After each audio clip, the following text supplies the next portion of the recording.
അസ്സലാമു അലൈക്കും വറഹ്മത്തുള്ളാഹി വബറകാതുഹു. ഹദീസ് ക്ലാസ് 1411. അൻ അബീ ഹുറൈറത്ത് റളിയല്ലാഹു അൻഹു ഖാൽ.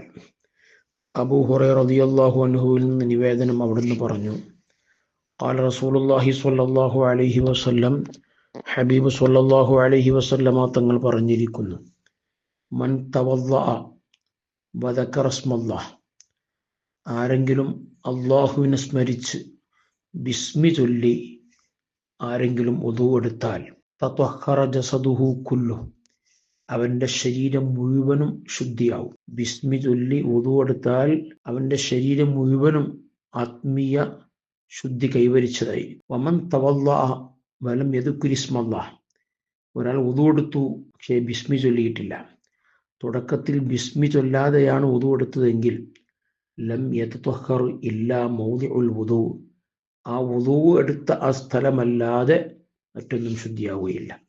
ആ വുദൂ എടുത്ത അവയവം മാത്രമേ ശുദ്ധിയാവുകയുള്ളൂ. കടമ നിർവഹിച്ചു, ആ വുദൂ കൊണ്ട് അവനക്ക് നിസ്കരിക്കാം, എല്ലാം ചെയ്യാം.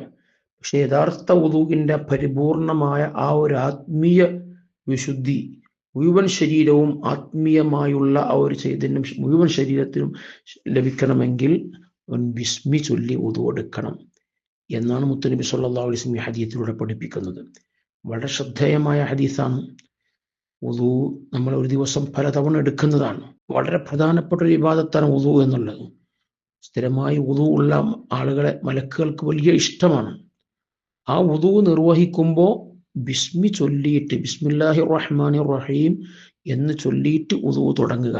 1-2 സെക്കൻഡ് മതി ബിസ്മി ചൊല്ലാൻ. പക്ഷെ ആ ബിസ്മി ചൊല്ലലിലൂടെ നമുക്ക് കിട്ടുന്നത് വലിയൊരു നേട്ടമാണ്.